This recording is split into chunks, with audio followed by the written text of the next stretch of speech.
what you already said. Okay. But it's just to have a different place and different, you know.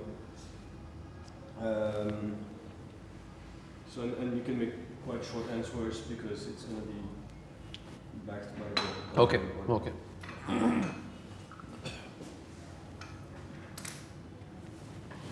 So maybe the first thing, if you can tell us briefly how this service, how the Punjab Emergency Services was born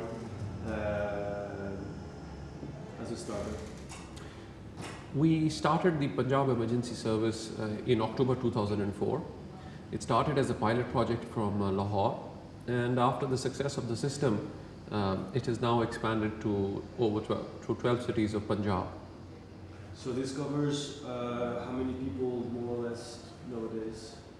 Basically, it covers now almost 60% of the country, and it's basically a service which has been established as the first trained emergency service in Pakistan, and it provides immediate assistance in case of any emergency to the citizens. All that they have to do is just dial 1122, which is the emergency number, and they're provided help according to the international standards, and we have maintained an average response time of less than 7 minutes for responding to any emergency, and we've rescued over 84,000 people by now.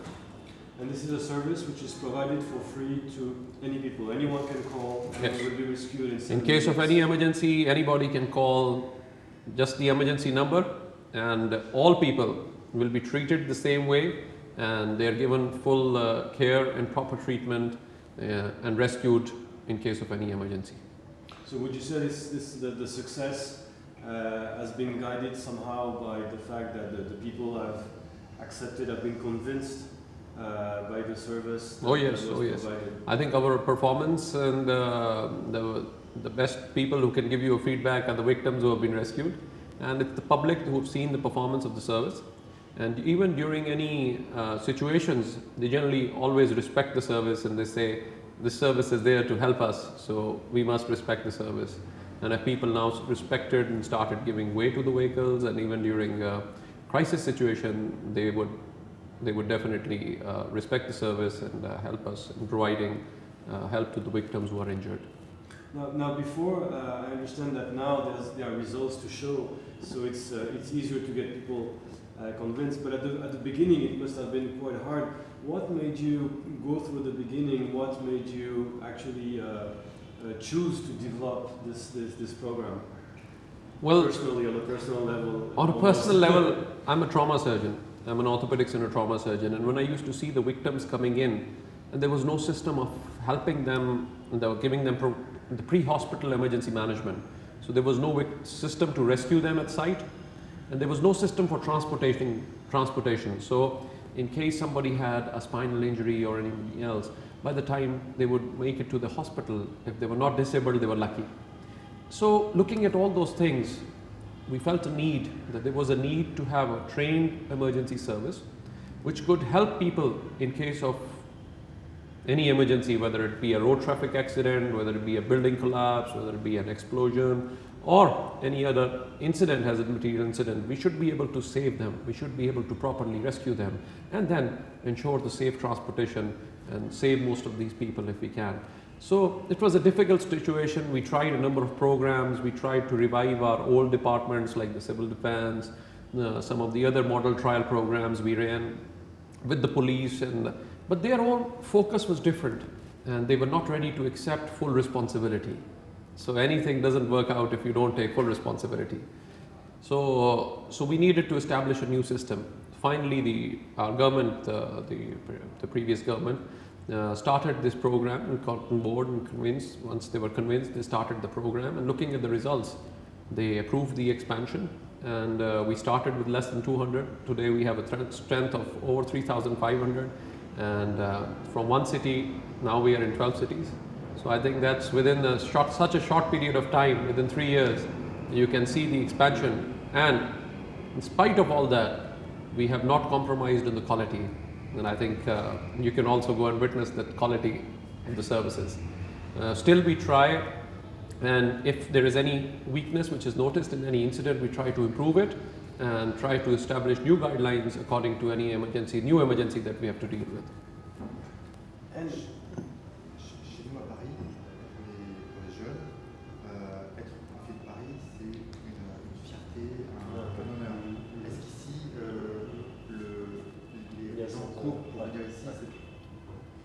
You see, in France, the firefighter, when you ask, a young kid, for example, what you want to become later, and many kids would say, firefighter. So the image of the firefighter is always very, very good. Is seen as a model. Would you say that today is this the case in Pakistan, and especially in Punjab and in Lahore? Yes, I remember the time when our first batch was graduating, and they didn't know where they were supposed to go and what they were supposed to do. And the first recruitment that we did was, we had a few number of people because they didn't know what service they were going into. But today, after 2 years, and today we've completed 3 years, because of our performance and because of the respect that we've gained from the public, today if I open up jobs for 100 jobs, I would have 5,000 applicants. And every boy wants to become a rescuer and a firefighter and wants to join the service. So that's the respect and the credibility that we've built within 3 years. In fact, we started building this credibility within 1.5 years of performance. And since then, the number of recruitments that we've had and the number of applicants is gradually increasing day by day. So that shows our popularity.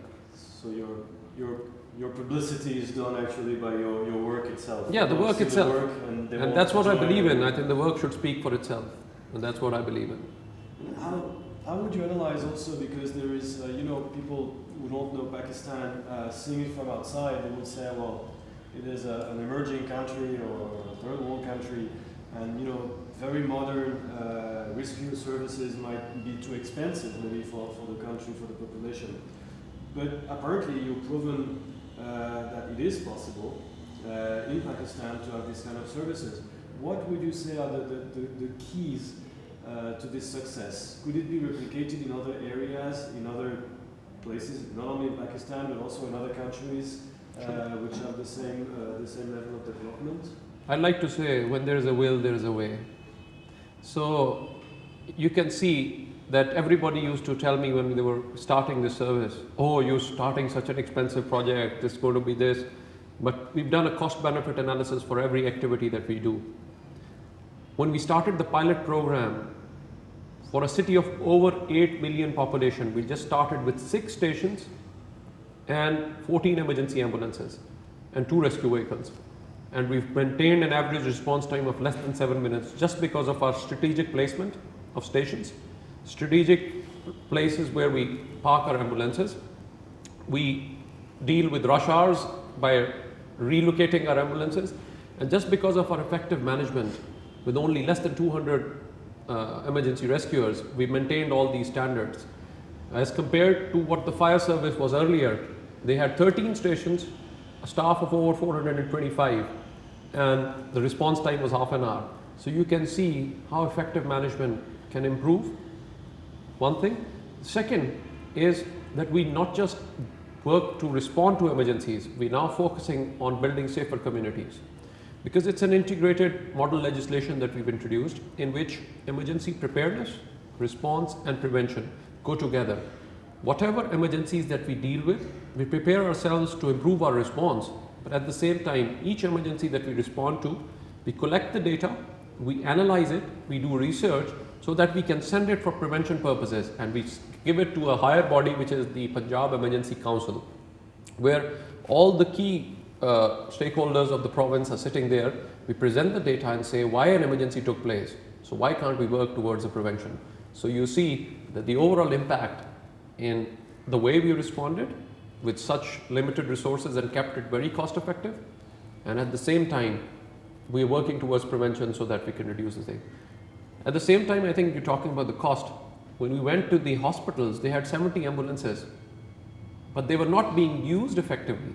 So all that we've done is we've done effective utilization of resources.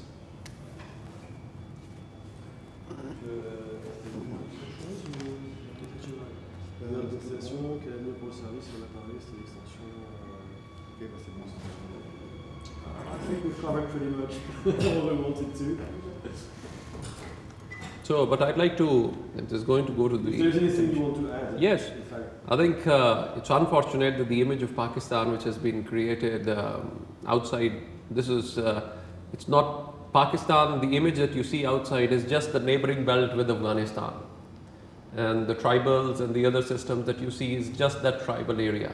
The whole of Pakistan, I speak for Punjab, which is 60% of the country's population, and you've traveled across this area, it's very different.